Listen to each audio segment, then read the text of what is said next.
Welcome to the Revision Wizards podcast. I'm V.E. Griffith, and I'm joined by my Gen co host, Ms. Catherine M.H. This is episode 43, and we're talking about the differences between betas and critique groups. We'll also mention some critique tips that you'll want to follow with them. First off, I guess we should probably go over the difference between a beta and a critique group. That sounds like a good idea. Alrighties. So, betas. These are people who will go over your book and read it from a reader's point of view. Critique groups are usually groups that you would go to get feedback from a writing point of view on your work. So, what do you think is the biggest difference about dealing with these two different groups? The biggest difference for me is their expectations. A critique group is going to understand that your work is a work in progress. A critique group, particularly if you use a website based critique group system like Critique Circle, which is a very popular and um, very busy one, so there's plenty of people there to critique your work. Those kinds of folks understand that you're dealing with just a portion of your work or just a chapter at a time, a few thousand words at most. A beta reader is going to expect you to have a completed manuscript. They understand that it may still have some rough edges, and that's part of what their job is to find for you and to make sure that the story works overall. But they're not going to be reading it chapter by chapter by chapter as you dole it out to them over the course of, say, a year. That's just not how beta readers work. That's very true. That's how an alpha reader can work, but not a beta. So, one of the other big differences is that betas are getting a book that is closer to being finished, usually. A critique group can get any version of your draft that you are working on. So, your betas are looking at something that's much closer to being published than your critique group. You could come in with, "This is my draft zero, guys. Hit me with everything you've got." Or, "This is the draft that's about to go out to my betas. Help me make sure it's all polished enough." So I think those are also a really big difference between the two. How many betas should you have? The answer is the ever popular it depends. It does. That's Um, a trick it question. does. Yes, it is. It is a trick question. It depends on things like, for example, are you able to pay your beta readers? You should always pay your beta readers unless you're trading with them in kind or unless they volunteer to do it for free. But it is common to pay betas. It is. I've never Yes, it heard is. that before. Yes, I can I was share with always you. told you shouldn't be paying betas. The thing is that Interesting. reading a book and giving it a good criticism are time investments, and especially if you're doing this commercially, people deserve to be paid for their time investment. It's not as big an investment as, say, a line edit, but it is something that should be compensated for somehow. I think that is very dependent on where you are getting your betas. If you That are is true. getting your betas through a program, I think you pay for them. Most of the time, your betas are free. You're finding them from like an internet post, like a social media post. "Hey, I'm looking for betas. Come in. Like, if you would like to, hit me up." Things like that. So I think it really just depends on where you're getting your betas from. I got all my betas from, "Hey, I need betas. Anybody want to read?" That depends. Yeah, it depends on the source and on the level of social interaction and friendship that you have with somebody. So a critique group, on the other hand, is going to expect that you read their stuff too. It's not a one-way street. And so within the dynamic of the group, there is that expectation. Some of the website based ones use some kind of a point system to enforce that etiquette. So, for example, you have to do a certain number of critiques before you're allowed to post a chapter of your own to critique, and they have to be a certain length, and the critiques have to be of a certain quality so that you're not just going, "Oh, this was nice," and getting your point and going away. They want you to actually read and participate. And that is, of course, good etiquette for any group that you're in. Read and participate, for God's sake. There is a thing with betas as well, is that when you are doing, and like I said, I know a lot of people who do the social media post, "Hey, we're looking for beta readers," or they're going to certain sites that, they're looking for things. you're going to get duds.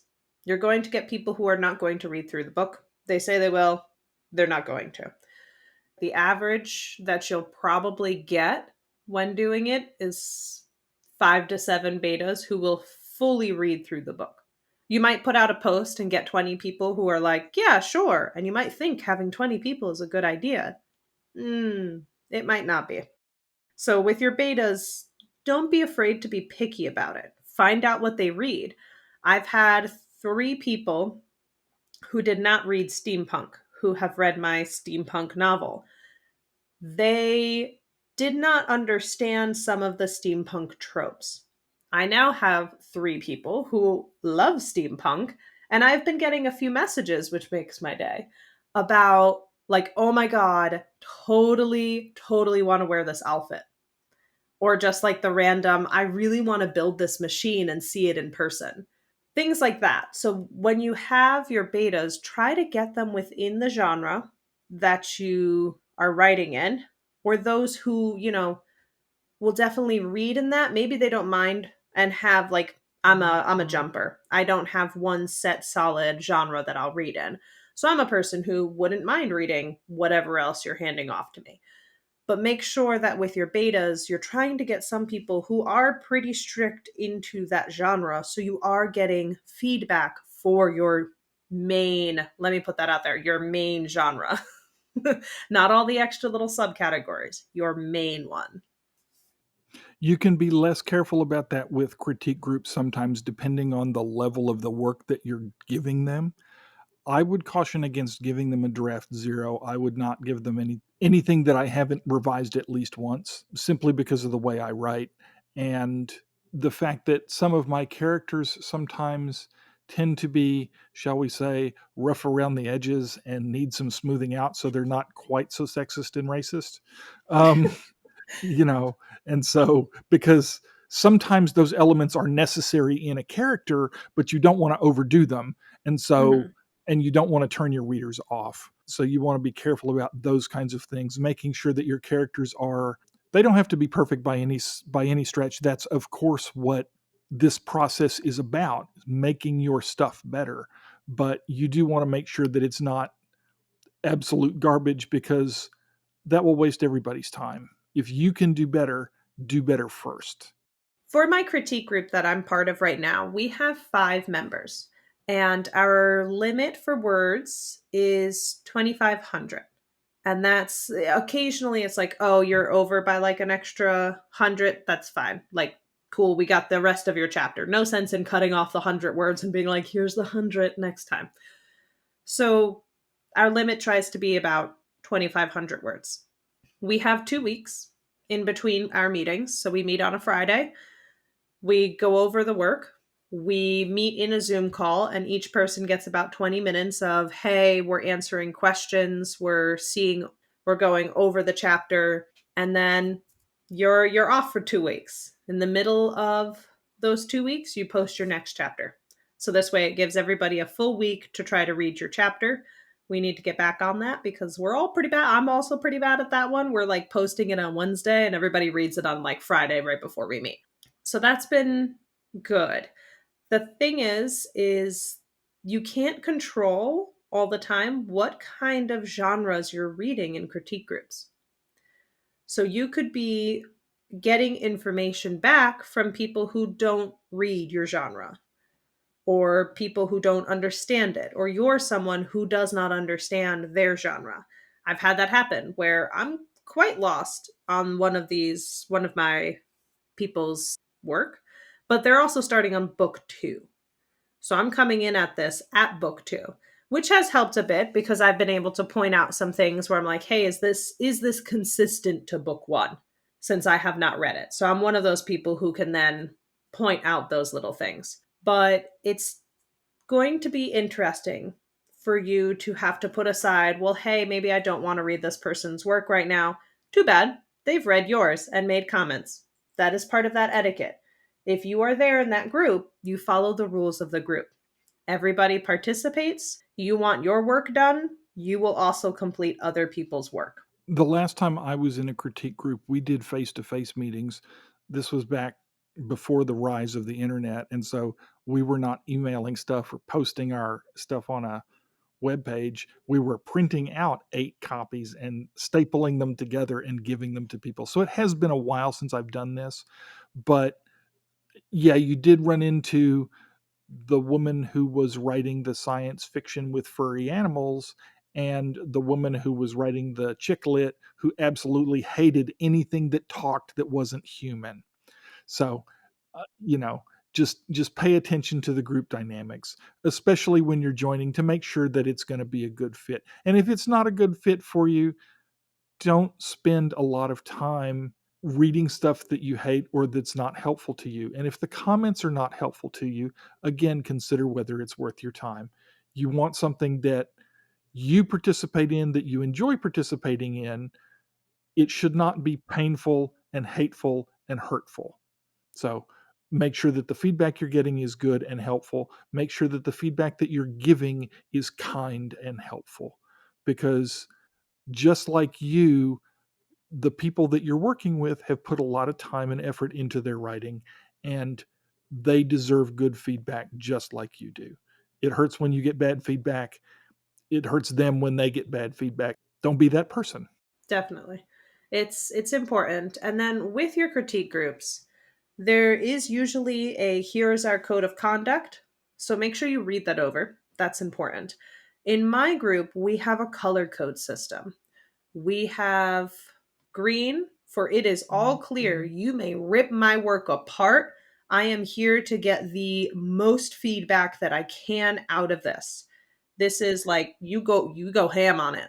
I don't care if every word has a red underline. Give me your feedback.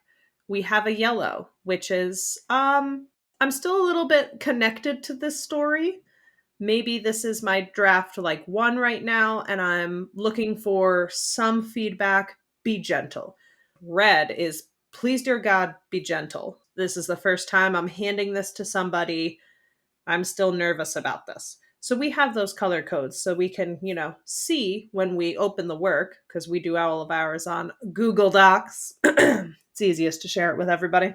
So we'll have that system there. And then we have something where we're telling people what we're looking for. I'm giving a small little summary of this section belongs to this book or this piece of work. I am really trying to focus on my character growth in this story. They've started out like this in my book. This is one of those chapters where they're supposed to like change. Do you see this change happening? So we can narrow down a little bit in critique groups of what am I looking for? This is what feedback I need to receive from you guys. Can you help me with that? And if they are not helping you with that or not listening to what you are asking them to focus on, that's a sign that you should leave the group. That is also one of those etiquettes. You back out nicely because you don't want to burn bridges. And you're like, hey, this isn't working for me. Maybe it's just my work is, it's not as fast paced as I need it to be for what I'm working on, because that is something that happens with critique groups is you could be meeting less often than you are writing, so your progress might be slowed down with critique groups depending on what you write. Yep. It's important to think those things through and make sure that the group is going to meet your needs, and evaluate on a continuing basis if the group is continuing to meet your need. You don't want something that used to be great, now is awful, because again, your time is valuable, your energy is valuable. It's okay to continue to maintain those friendly relationships that you've built over however long you've been in the group, but that doesn't mean you necessarily need to be part of the critique group. You can have social interaction or authorly interaction with others with those same people, just not in the context of the group. So leave that open for yourself. Then getting back to your beta readers, because they're important people too. You could ask your beta readers to look for certain things. That is okay. You can sit there and be like, hey, I like to give an outline of what my book is, not like an outline. I give them a sheet where I'm like, this is what my book is about, my blurb. Then I go into what draft number I'm on so they know how polished this book is. Then I tell them these are the big things I'm hoping that you will look for. So with my recent group, I was like, hey, does this follow the steampunk tropes with all of the cuts that I've made to my book? Does the beginning of my book line up, or were you confused about certain sections? Because I cut 14 chapters out. So, those are things that I have my betas looking for the book. So, while they're reading, they've got that little bit in mind, and then they can just read the book. I'm not asking them to go through a whole bunch of lists of things. That's not something that I'm doing. With your betas, don't be afraid to give them a list of no more than 3. That is the etiquette tip here. Because you start piling things on, they're not going to read it. And their job is to just read the book. So it's one of those, here are my top 3 things. If you could keep an eye out for those, cool. Maybe you're really big on symbolism and you're like, did you see symbolism at all in the book? Don't tell them what kind of symbolism you're looking for. It's very vague questions. So this way they can just read the book and then be able to give you your feedback. You do want to make sure that you don't just hand them the book as well and say, tell me what you think. Be specific, ask specific questions. If you want different beta readers to look for different things, that's okay. You can prepare a brief for each of them individually based on their strengths and weaknesses and what genres they read and what you want from them. And you find those things out by discussing with them before you go into detail with them. Just make sure that you give your beta readers a brief so that they know what you're asking for, not just, is this good? Because that way you're going to get better feedback if they know exactly what you want. Ready for the throwback, VE? Sure. All right, we have something on our wonderful website that you can use with your beta readers. We have what is called a rubric. Yes. And you could give those to your beta readers because those that is an actual like good thing. If you are one of those people who would like a little bit more information, give them the rubric and be like, when you are done with the book, fill out my rubric. So this way I can get a grade, that's in quotes, but I can get a better grade and understanding of what you got from the book. The neat thing about the 3 story method rubric is that it gives specific instructions for each item on the rubric. So your reader has a chance to see what is a good sentence that is not passive, what is a sentence that is passive, what does your setting look like, what does that mean. So they can give you specific feedback, and there is room in there for notes, so it's not just circle which one is best 1 to 5. It's not like that. They can type in specific notes that are tailored to you, and you can ask them in particular focus on these 3 sections of the rubric, not so much on those others, but here's the whole rubric in case you want to use it. I think it's an excellent tool to help a beta reader or any reader take a look in a more objective way at your work. Yeah, it definitely does help. I've used it with betas before, and I plan on handing it off to my other betas before we do our meeting. So I do give them my work. I give them that little bit of this is what I'm looking for you to focus. And then before I meet with them, I hand them the rubric, go grade me, and then we will chat about it in our video call because I set up a video call or in this case I can meet with them in person for 2 of them. So I'll be meeting with them and then we'll just sit and we'll talk about my book, which is also a lot of fun because, we like to word vomit about our own books. But it'll be cool to get the feedback. And then we can also look at the rubric and I can narrow down and ask more specific questions about, oh, well, what did you mean by this? Did you like the theme that was going on? No, you didn't even see one. Okay, what would you have thought the theme would have been from reading this? So then that helps me ask better questions to them. All right, that sounds good to me. Yeah, I think that's about it. Okay. Be kind, do your share of the work. Be specific about what you want. Yeah. Yeah. I think those are the top, editing tips. If someone's work is a real garbage, find something good in there that you like to give them compliments because the last thing anybody wants is to read through no, no, no, no, you suck, this is horrible, no, no. So you want something in there occasionally to be like, this sentence made me laugh really hard. Because those little things, you're like, oh, okay, I got something good. All right. Okay, yeah, I could change that a little bit. But you got that little bit of good feedback is always important to also give to people when you are critiquing them or being a baiter for them. Alrighty. Well, I think that about covers it for now. Alrighties. Everybody, stay magical. Bye. Thank you so much for joining us for today's episode. You can find every episode on your favorite podcast player and on YouTube. For transcripts, please visit our website at revisionwizards.com. They go live the same day as our episodes. If you'd like to reach out to us separately, you can find me at vegriffith.com and Miss Catherine at scribes-pen.com. Stay magical.